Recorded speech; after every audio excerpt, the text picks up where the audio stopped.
Hey everyone, it's Lisa Sweeney here. I'm so excited to be joined this Friday by the amazing Liz Grant. So, I know a number of you would have read our Heels magazine with Women on the Rise. So, Liz is joining us and she's one of those women. Welcome, Liz. Thank you, Lisa. It's been great to be here.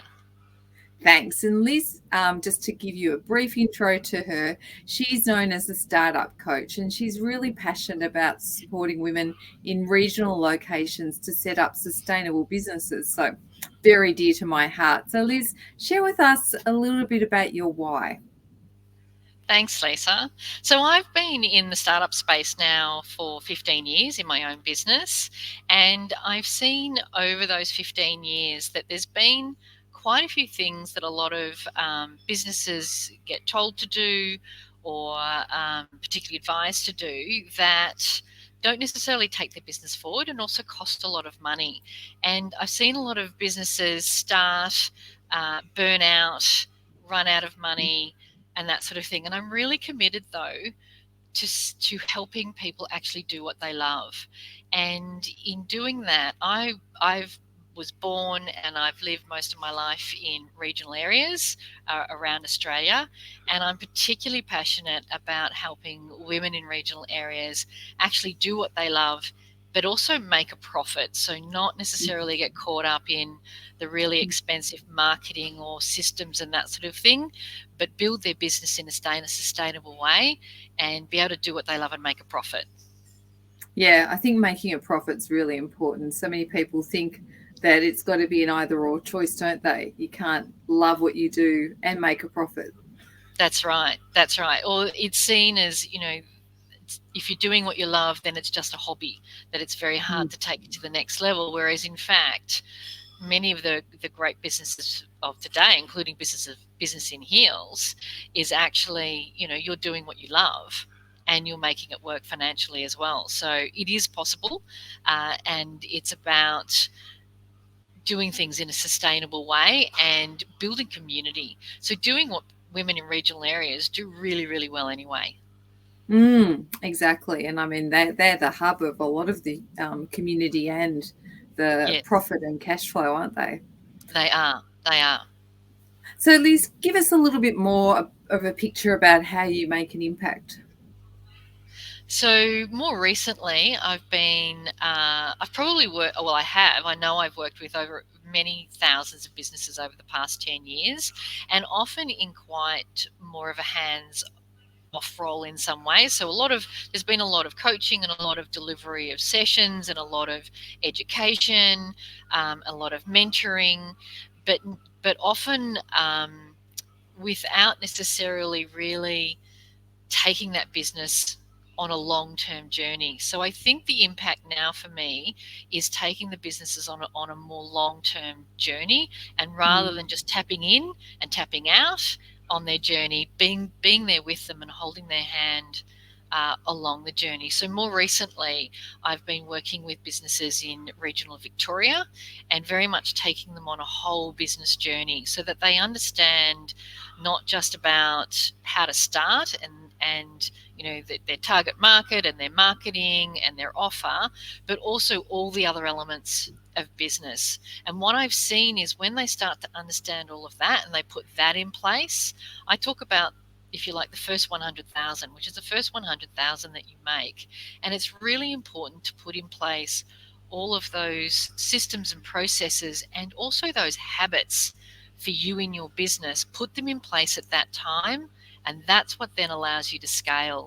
So Mm. the more recent impact I've had is a lot of the businesses I've been working with have really been able to scale. So instead of getting to that 150,000 and burning out, they're getting to that point and being actually able to go, right, now I know what the next level is. Everything's in place. Off I go. Yeah, how exciting. It Yeah. must be a really great feeling. So, Yeah. what are It is. your Yeah. sort of future aspirations and goals? And how does that why factor into it?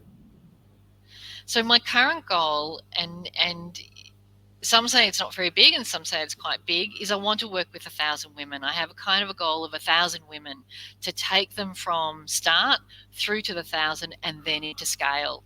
And so that's kind of like the goal. And the reason why I have that is because when women in regional areas are really doing what they love and they're making a profit and Mm, they're building something, that money goes back into their community.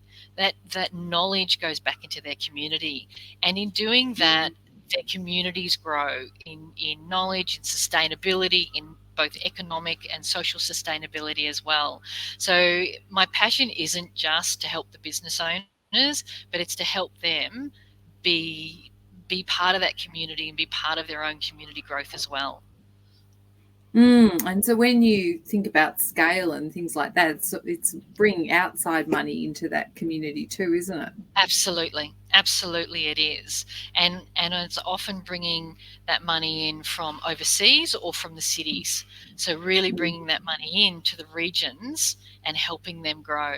And I don't believe it's a them and us, or it's by taking from one and giving to another, it's depleting one. I believe that when everyone grows, or when regional areas grow, in fact everything grows. mm.